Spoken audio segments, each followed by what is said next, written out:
I'm gonna tell you exactly why stepping foot in a dealership while negotiating is costing you thousands of dollars. If you don't know who I am, my name is Tommy. I've been in the car industry for most of my adult life. I've done sales, I've done finance, I've done everything in between. Now I negotiate car deals, but enough about me. Let's talk about stepping foot in a dealership. This is actually part 3 of the series. So if you haven't watched part 1 and part 2, make sure you watch those after this video. When we're talking about negotiating a car deal, all we're talking about is leverage. Over the last 3 years, when dealerships had no inventory, they had leverage. So they were able to charge added markup, addendums, and dealer customers just kind of had to sit back and accept that what it is.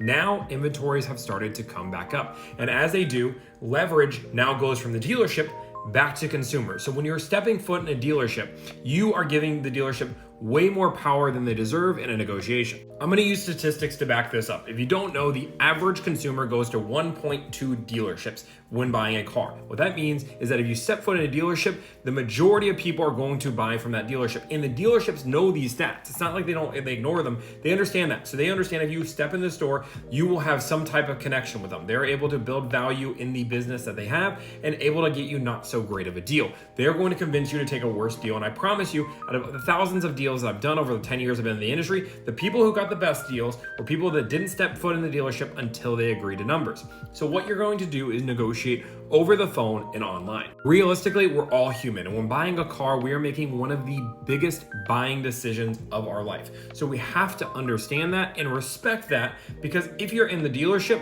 it is much easier to have your emotions take over, because not only is it your emotions, but the dealerships are playing on those emotions to try to pull them out. And they do this strategically. Again, the average salesperson perfects their craft about 2,500 hours a year. The average manager about 3,000. If you want to know the math, an average salesperson works like 55 hours a week, a manager 60 hours a week. You do the math, it equals 3,000 or 2,500 hours. People ask that comment all the time, so understand that. If a dealership says they don't negotiate online, that is their tactic to try to get you in store. Most dealerships say that, and when I negotiate all my deals with my clients, one of the first things I always hear is, I don't negotiate online. You can look at some of the message threads they say, presence is power. If you're in a dealership, you're gonna get more deals, you're gonna get better discounts. I'm telling you, just stay strong. Okay, cool. I have 7 other dealerships I'm working with that are willing to negotiate online. So if you're not, great, I'll just tick you off my list. And I promise you what almost happens every single time, it's like clockwork. It says, what do I need to do to earn your business? And then you're gonna tell them the price you have, and then they're gonna give you a price. And guess what? If they don't give you a price, we don't care.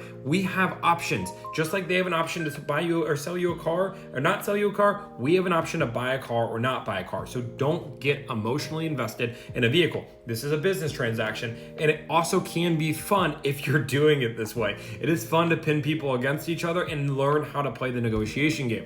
And if you say, hey, Tommy, that's not right, dealerships are just trying to make profit, make money, absolutely. They absolutely are, and there's nothing wrong with the dealership making profit or making money, but there's also nothing wrong with consumers trying to save as much money as they can. Just like if we're using a coupon on a store, you're not gonna feel bad because there was a coupon from the manufacturer that not everybody knew about. We know about the coupons, not everybody does. If you're struggling getting numbers from a dealership, you just need to remain firm. You need to let them know there's competition and you're not willing to step in the store.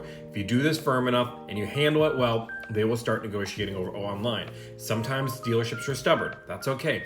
Again, it's their job. They're trained entirely not to give you numbers over the phone because that's where they lose in negotiation. So they're gonna do whatever they can to make sure they don't give you numbers. All you have to do is remain firm, and I promise you, most dealerships are gonna fold. If you guys want more content like this, I want you to like, follow, subscribe for more. But thank you guys, and have a great day.